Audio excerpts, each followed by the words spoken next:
Not Worth the Time with Wade Taylor.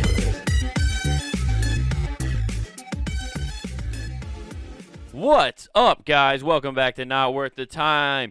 Yes, it is here. We're doing it. And I'm actually doing this ahead of schedule. Holy shit. It's not late and out like on a Tuesday. It's unfucking believable. Wade got his shit together. No, I just have shit going on, and I finally realized I was like, hey, maybe we should do it in advance and not like fucking struggle to get this out there and recorded. Yes, who cares? Nobody cares about production on this show. It's just what's on my mind right now. Yes. But welcome to the show, everybody. We're doing it right now. Yeah, I'm doing this and then putting off the other things now. See, it's fun. That's how we all operate through life, I feel like. There's seldomly very few people who can organize their life in a way and stay on top of all their tasks in an actual healthy order to where somebody's you're not procrastinating on one object, you know? Like right now, I am procrastinating. I'm just doing this to avoid other tasks. It happens so fast and easy to do. I'm avoiding a project I made up for myself. I don't even have to do the project I made, but I want to do it, but I don't want to do the work, if that makes sense. Like, I want the product I get from it, but I don't want to do the work. Everybody's that way, but you just gotta sit down and do it. And it's not even fucking hard. That's the problem. It's just effort in like setting it all up, and I don't want to do it right now. Do you guys start projects like that? Do you ever just try to be crafty? Like, this isn't even like comedy related or job related or even like just like a chore. It's just an extra project. I was like, oh, I can do that, and it'll be sick to have afterwards. I decided I was gonna make some tables. Helped out my buddy AJ Simmons and Dave Bowman. They own a comedy club here in Des Moines, T's Comedy Club. Check it out. And I helped them do some renovations, and they were gonna throw away this really nice bar top that was along the side of one of the walls in the club, and it was a very nice top. It was just another place for stools and like just to get extra seating within the club. But they were just going to toss this. It's like a 7-8 foot nice thick plank of wood, stained beautifully and stuff. They were just going to throw it in a dumpster, not even try to like sell it or anything. And so I said, I'm going to take that. And he's like, yeah, go for it, man. Just get it out of here. So I took it, and my idea is moving into a new place. I wanted something nice and new. I'm going to go for a new look this time. Got rid of some furniture already. Moving into this new place, going to get a nice new look, get a nice new aesthetic that I want for my place. I just want an aesthetic that's going to completely change the vibe of my place. God, don't I sound like such a dickhead? This is what happens when you watch too much HGTV, dude. I've been on that kick recently, dude, and it's warped my mind. HGTV is crack for people in their 30s. You're just getting ideas for homes and decorating that you don't need. You have all this extra income because your body's given up on drinking. You don't go out and drink anymore. If you do get hammered, you're doing it at home. You're just pounding a 12-pack at home, being your own DJ, having a good time, so you're saving a ton of money. But you'd rather have a nice aesthetic of your place. You know, it's no longer just a dark, dingy cave you got to pass out in after you're 25 beers deep and $80 in the hole from drinking all night. So now you got all this extra income. You're like, I'm going to spruce this place up and get rid of all the hand-me-down furniture I have. And that's how you go to HGTV and get all those wacky ideas that you like. I can make my house look like that. And you can for a price. But yeah, I wanted to give a new aesthetic to my place. And so I was gonna take this board, and it's too big obviously to make one big table. I could make I thought about making like an entryway table out of it and just putting it in the hallway or whatever. But I decided what I'm gonna do is it's long enough, I'm gonna cut the ends off, make them about 30 inches off each end, So then I can make 2 side tables, and then I make a smaller. It'll be a smaller hallway table that you can just put in the entryway. Have a nice little place to throw your keys. Put a couple photos there of the family. You know, making sure you have a good time. You know, walking in, you see your family. Hopefully you love them or you hate them, and you just walk in, you're just spiteful, staring at your family. You just walk in like those pieces of shit, and you throw your keys at the fucking frame. That is funny actually, because most of the time you're supposed to make your home like an oasis, a place to escape the trials and tribulation of the world, and you can come and calm down. It'd be awesome if you just turned it into like an unhealthy place with just pictures of your enemies everywhere. You just went full Punisher mode. Like every time you come in the house, it's just pictures of all the people that bother you, and you're like, motherfucker, just doing pull-ups right in your entryway, looking at your enemy like, I'm gonna destroy you. Just prison motivating yourself after wrongfully being accused. Like you have that motivation walking into your house all the time. Just doing dips in your foyer.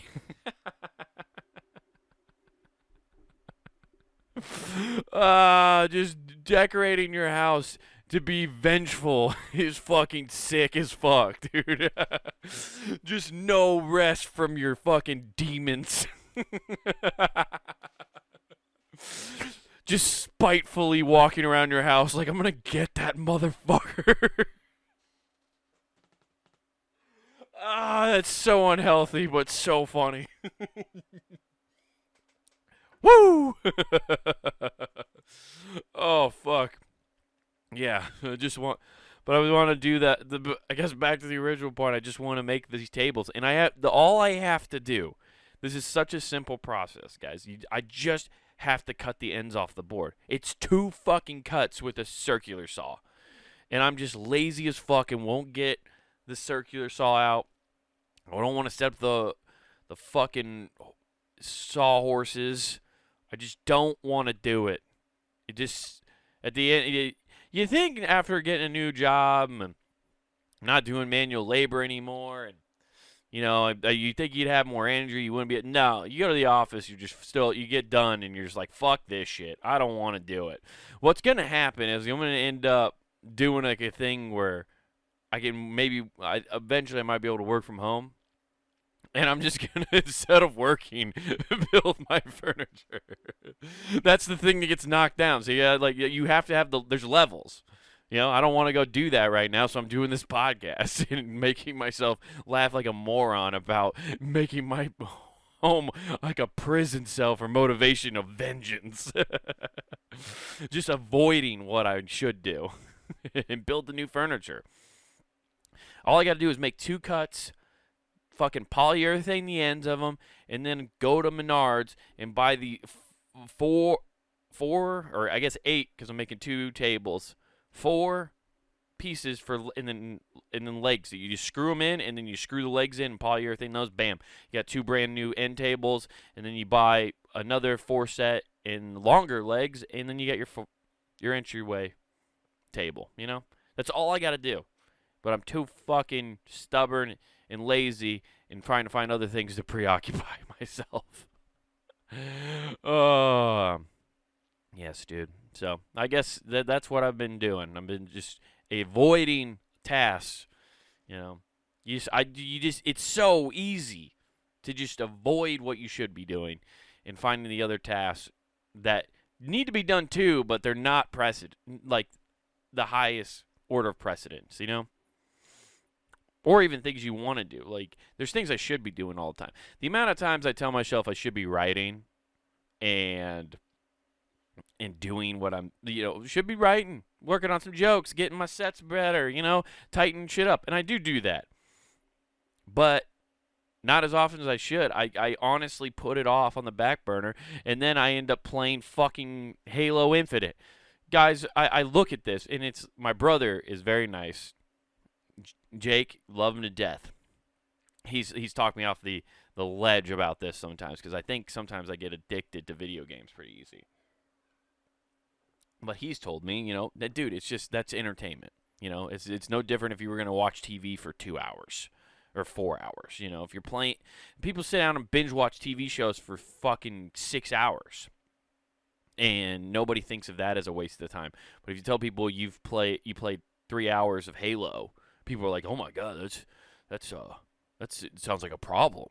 It does sounds like a problem, and it does. Especially like how Steam does things now. This is why I don't like computer games, and this is why I didn't like them for the longest time, because they track how much you play. I've played 264 hours of Halo. Now, granted, I've had this game's been out for like 2 or 3 years now. Okay, so that's like over 2 years, but that's an insane amount of time. Like, I think about that, I'm like, that's 260 hours. I could have been fucking writing or something, but at the same time, it's a leisurely thing. I'm using it to come down, like it's a relaxing thing, which is hilarious that relaxes me. Getting mad playing a first person shooter with people who are just fucking boom headshotting me all day long. That's what I'm going to do for my vengeance motivation. I'm just going to put gamer tags of people who have wronged me on Halo around my place. Just doing dips like, I'm going to fucking get you, Cow Licker 428. Yeah. So, yeah, it's easy to do.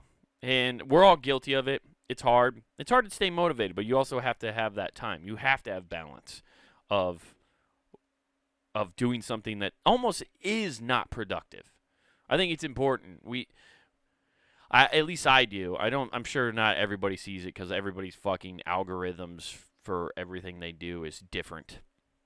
You know, we all see different things, but I see videos constantly and clips of people talking about how you always got to stay focused and you got to be productive and making sure you're spending your time wisely. But taking time for yourself and relaxing is using your time wisely in a healthy amount. You can't be leisurely all the time, but it's important. It is important. So that's all I got to say about that. Guys, we'll just move into our next segment here. So, yeah, I'm going to build furniture. That's what I'm doing. I like how I say I'm building furniture. I'm making 2 cuts with a fucking circular saw and screwing in legs. Like, whoo, man, look at me being a craftsman. Look at me. Dude, that's what HGTV does to you, though. You realize half these people, when they do stuff, it's just repurposing things. They don't build shit. They just slap a coat of paint on it, call it rustic, and fucking stick it in a house. There you go. Look at me. Aren't I just the best? Didn't I decorate this house so great? You know, don't I have impeccable taste? No, you make them all look the same. There's no individual house. They all look the same. I hate that. I've talked about it before, and I'm not going to go on this rant again, but I'm tired of going over to people's houses, and everybody's house is decorated the same fucking way. Okay? It's not fun. So what?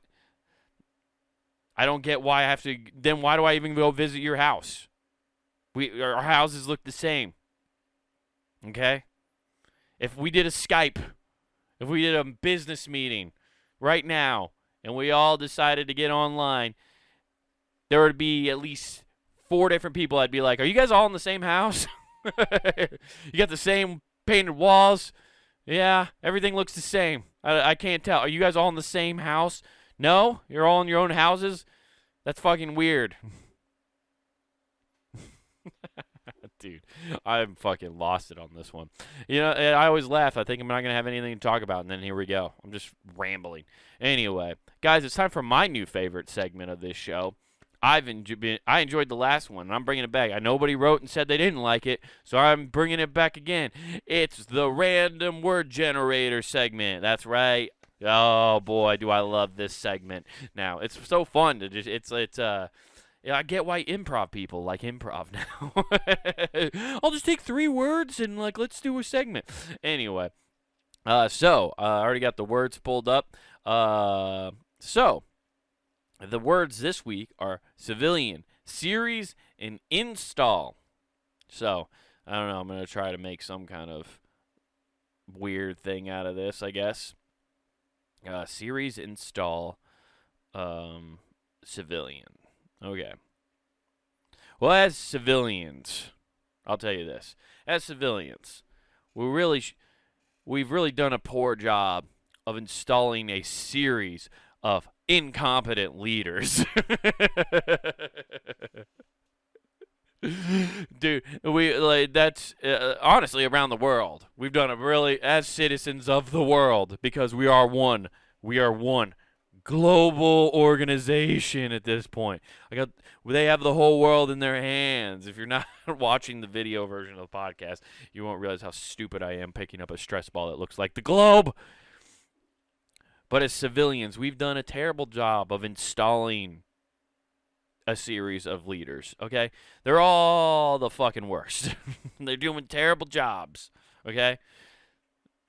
I don't even know how to make this funny. I just like that I've got it there somehow. I don't know. Civilians installing things is funny. It's like me installing anything in a house, you know? And it's weird how people use the word civilian in different contexts as to what you are. It's always whatever profession you're in. I feel like if people try to do whatever you do, you refer to them as civilians if they aren't experts in it. That happens all the time. I like how you hear comics do it all the time on podcasts and stuff like that. They're like the civilians. They just try to like separate comics from like normal humans, which in a lot of ways you probably should. We're all mentally ill. I'm still an open mic comic, so I don't even consider it's weird to call myself a comedian sometimes. I don't know if I really even like it. I don't know who has to knight me for me to feel like I finally get some recognition, but there it is. Maybe if I paid bills with it, I'd finally be like, I'm a comedian. But I don't. I don't fucking make money at all, you guys. Yeah. So, I don't know. And then the civilians in the series that we have going on, civilians installing anything is not good, though. That's how houses blow up, okay? Trying to put in a gas dryer and you forget to fucking turn off the gas before you put in your dryer. Next thing you know, that fucking house is up and just boom. Just a giant bomb going off there. So, I don't know. This one wasn't as good. I didn't get a good one out of this one, but that's going to be the random word generators, you guys. I'm such a piece of shit. Yeah, it's so fun. I don't know. I'm having fun with it. You can't all be winners, guys. I mean, what am I, 1 for 2 now? Are we going to keep stats? I guess so. 1 for 2 right now on coming up with something funny with the random word generator. That's fine. Well, I'll take 1 for 2. Sometimes, you know what? It makes me better. You got to fall to get back up, You got to fail here and there.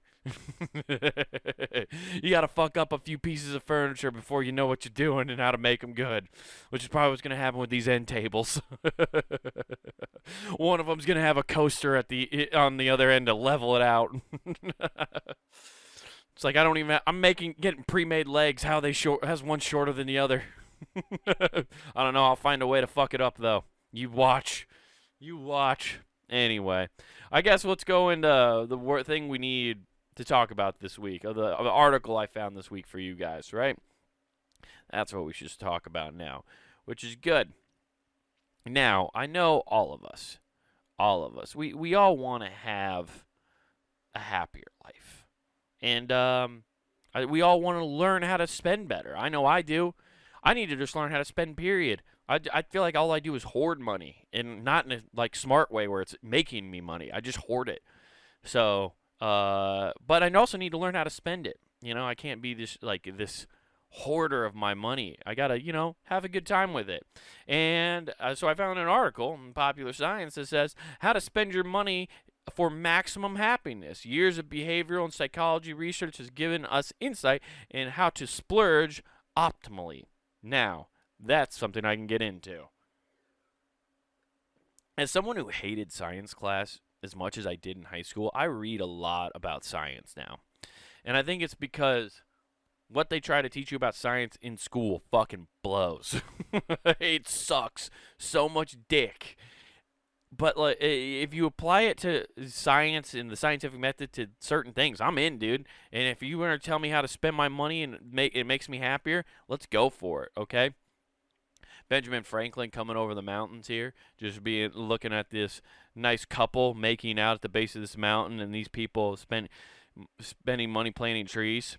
I guess I I don't really understand this graphic, to be honest with you. I don't know. Do you spend money to plant trees? I feel like you just volunteer and there's already a company that's paid for it or donated a lot of it. I don't know. That doesn't make sense. Anyway, I guess we'll find out maybe. Uh, the idea that materialistic values can obstruct our path of happiness dates back hundreds of years. The Buddha encouraged a balance between altruism and pleasure. Early Christian Mosaic preachers preached spiritual transformation through simple living. Philosopher Lei Taozong warned that if you chase after money, your heart will never unclench. Oh, goddamn, isn't that true? Most of the people I know who are all about money seem the most stressed. Also, I understand the point they're making. Just want to point out there, Buddha was actually encouraging people like in a healthy way. The Christians to live in like a spiritual transformation, live a simple life. Fuck them. Okay, they said that shit. So you just give all your wealth to the church, and now the Vatican is one of the most gaudy fucking places of all time. Don't get me wrong, it's cool looking, but they basically just took a lot of money from people, telling them they didn't need to do it. So fuck them. That's all I wanted to say. The Lord is cool, the church is not. Anyway, centuries later, the question of whether money can bring us happiness remains a subject of intense debate. After all, our culture of consumption expands exponentially. Our lives increasingly revolve around money, earning it, spending it, and saving it. Considering the numbers between 1901 and 2003, the U.S. household spending increased 53-fold, from $769 to $40,748. That's $2,000 in 1901. Holy shit! It's increased that much. The household spending, Jesus Christ. That's fucking. I wonder what that all entails. I guess there is this. I want to open. Well, let's see what this is, I guess. Oh, well, it didn't bring up the thing, I guess. Whatever. Thanks, Broken Link. I definitely didn't want to know what that included. And that is what we spend on. And what we spend on has also changed. Today, the average American family spends 50% of their income on necessary necessities like food and shelter, compared to 80% in 1901. So, oh man, that's actually pretty cool. I mean, that means necessities have gone down in price. So that you're only spending half your income on the necessities, and you have 50% more leisurely money. Well, I guess at this point you'd have 80% or 30 more percent than you did in 1901. And that's because technology. Thanks, tech. I know I dog you all the time, but at least we're not in abject poverty because of you. Anyway, that means directly spending on the consumer goods and services, including 11.3 million tons of clothes and 27 million tons of plastic that end up in the U.S. landfill every year. God damn, dude. That is a fucking scary amount of shit. But through the things that we buy might make us happy in the moment, that feeling atrophies over time. It's what psychologists call the oh man, I know this one. Hedonic treadmill. I don't know. I probably said that wrong. Guys, I'm an idiot. I hate that you have to listen to me read, but it is fascinating. An assistant professor said Amit Kerman an assistant professor of marketing and psychology at the University of Texas at Austin, whose research focuses on the science of happiness. We get used to things that we have, and when new shiny things are advertised, we feel like we need them to keep getting more stuff to maintain those feelings. And then here's a nice little chart right here for those just listening, which is a lot more of you. Which, by the way, you can go fucking watch this on YouTube. Go to Comic Way Taylor on YouTube, and you can watch me read this horribly. You only think you're going to enjoy driving an expensive car more. Satisfaction, how much people think they're going to enjoy driving a new car. So here's all the things. So their satisfaction's up around the 4, I guess.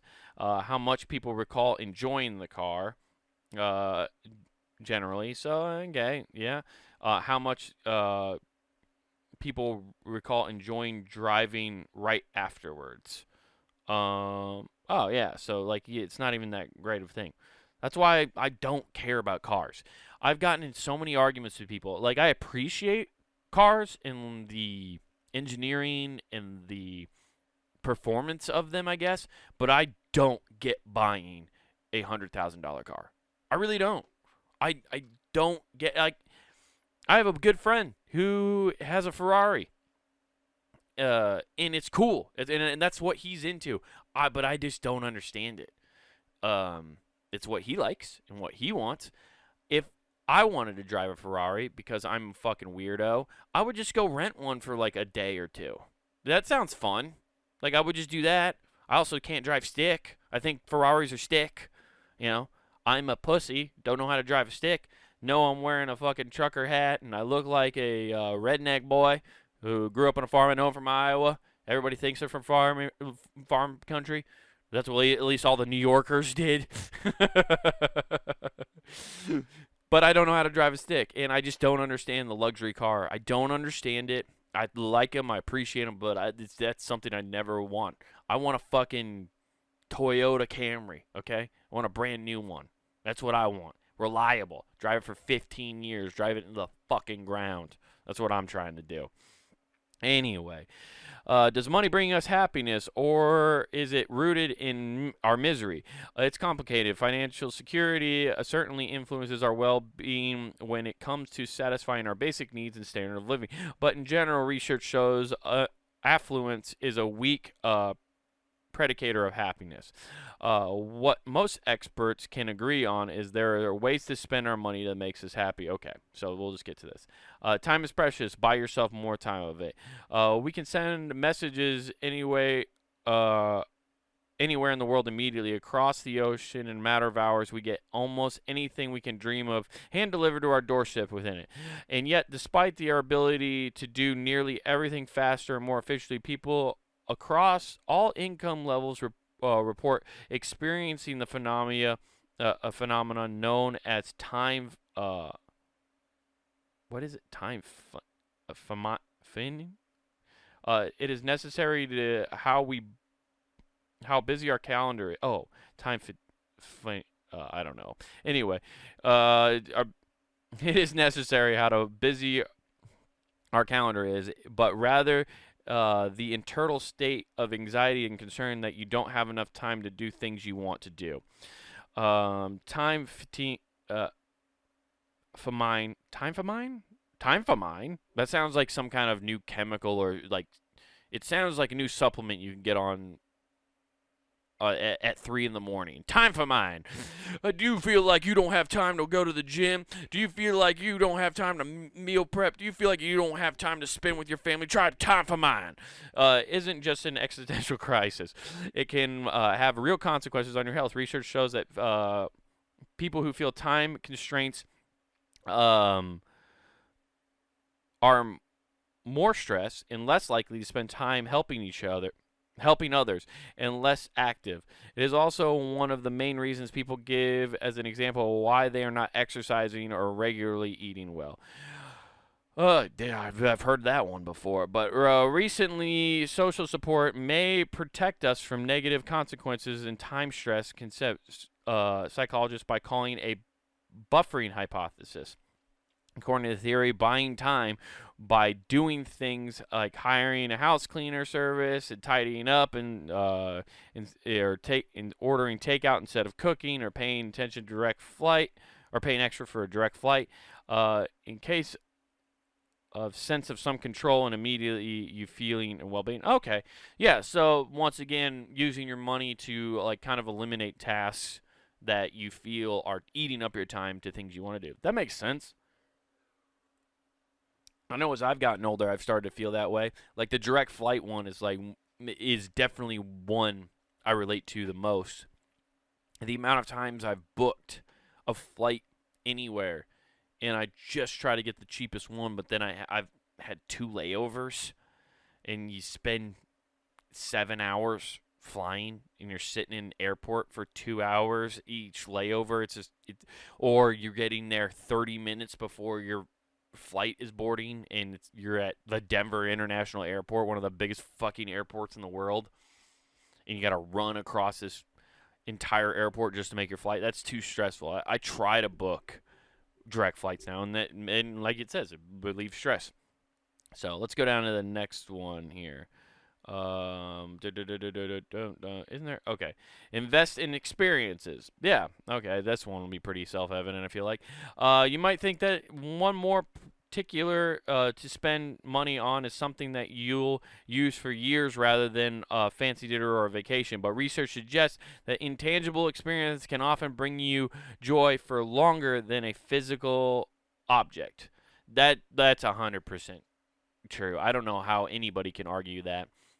And I buy stuff that I hope lasts because I'll use it a lot of times, and I try to take care of my items. But I also buy that stuff hoping it lasts longer, so I don't have to replace it again, and then I can use the money that I'm saving because I bought that way to then go on these experiences, and probably buying those things to use on those experiences. So, yeah, it makes all the sense in the world. For example, people getting a boost of pleasure from planning and what anticipating experiences like vacation, and then again when recalling their memories later, that the party, because of the experience, often is cultivated with the connection and feeling belonging, whereas more likely to consume material products purchases alone. We're social animals, after all. In Maslow's hierarchy of needs, as soon as our basic needs like food, shelter, and safety are met, the first thing we seek is companionship. Research on human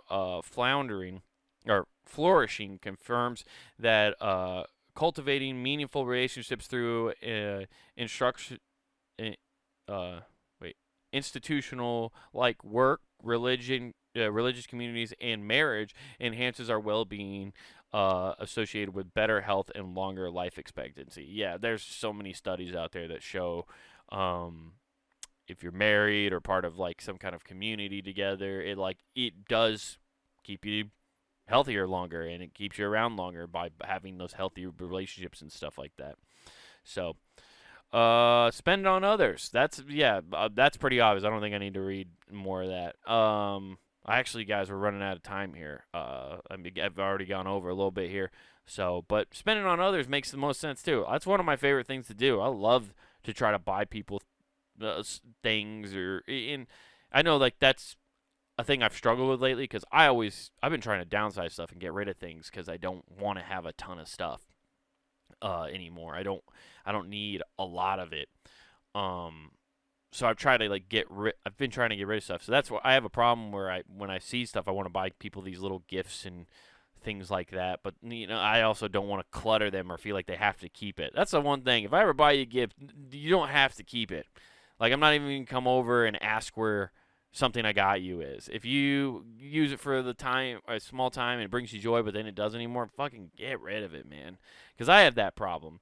Like, I used to think if I didn't keep the things, I was insulting those people. I held onto a guitar, an acoustic guitar that I started playing when I was in high school.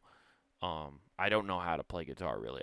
Just the thing you do when you're 14, to like 17. You eventually get a guitar and think you're going to try to do something with music. I am so unmusically inclined that I didn't. But one of the reasons I kept it for so long is because my grandmother had given it to me, and she passed. It was like one of the last gifts she gave me for my birthday was this guitar. So I kept it for years. I mean, up until like shit. I think the pandemic is when I had it. I know I had it when I moved out to Salt Lake City. So I kept that thing for over 10 years, and I'd get it out occasionally and be like, look at this thing, this is cool, and just check it out, and like, but I and maybe strum it a few times, but I was just lugging this thing around, and it's I think I've talked about it before. It's not fair to connect a memory or a person who's gone now to an item, because it kind of limits your thoughts of them. Because then you only think about them if you're going through your stuff and find that thing, and that's the only thing that triggers a memory about them. So that's why I have I try not to do that. I've been trying to take items, and you always have items that are gonna trigger memory for sure, but I don't want to be that. That's the only time I think about them is when I'm going through stuff that's in a box. That's what it is. I don't, because then it feels like you're just packing up that memory and just only letting it collect dust. And that's not. I don't know. I don't know if it's fair. It's not saying it's not fair to them isn't the right word, but that's what I do. So I don't know. Spend money on others though. It is a fun time taking people out for dinner, buying buying wings for people at a sporting event. Getting around of beers for people is always fun. I love doing that. It's one of my favorite things to do when I go down to the comedy club. I'll just see somebody ordering a drink, and if the bartender comes over to me first, I'll tell him, like, oh, I want a beer, and then whatever that guy's drinking, just put it on my tab. Or gal. Like, I just buy random people drinks all the time because it's fun. Makes the day. And plus I have to meet the minimum, and I normally only drink like 2 beers, and I never hit the card minimum. So part of it's that, but it's still nice. It's nice to just get people a random drink, and I tell them, don't tell them it was me either. I don't want anybody coming over and talking to me. Which is, I should be building meaningful relationships according to this, but I don't. It's a whatever. But guys, we've been building a meaningful relationship via podcast for years now, and that's because you guys love puntinggame.com. That's right, puntinggame.com is where you can find all this great stuff, guys. You love it, I love you for it. You can find this show, Not Worth the Time. You can find Who Gives F, The Empty Parlor, and all the back catalogs, all the great podcasts we've had. They're all still up there for you to enjoy and listen to. So check out all of your favorite podcasts there at puntinggame.com, and don't forget to head over to the Punting Game shop. You can get yourself some hoodies, t-shirts, support your favorite shows there at puntinggame.com, and don't forget to use promo code NWTPOD, that's NWT Pod, for free shipping at checkout. I've been doing that lately, getting the promo codes mixed up on shows. Woo! Look at me being unprofessional. But do that and you get free shipping and checkout, so don't forget to go to puntinggame.com and go to the Punting Game shop and do that for you. And don't forget to go to YouTube, go to Comic Wade Taylor. As soon as you go to Comic Wade Taylor, you can hit subscribe, watch the clips, watch this show, and get to see me fuck up reading live. It's great.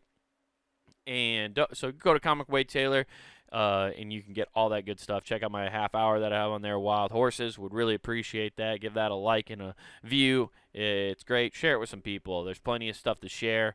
And we appreciate it. When you guys do that, it helps. And I'd rather do that than be one of those gross people who pays to have content promoted. Blech. No, I just want you guys to share it organically. If you like it, share it with somebody. It's good. But guys, thank you again for listening to Not Worth the Time. I hope you guys have a good rest of your week. And remember, don't do anything I wouldn't do.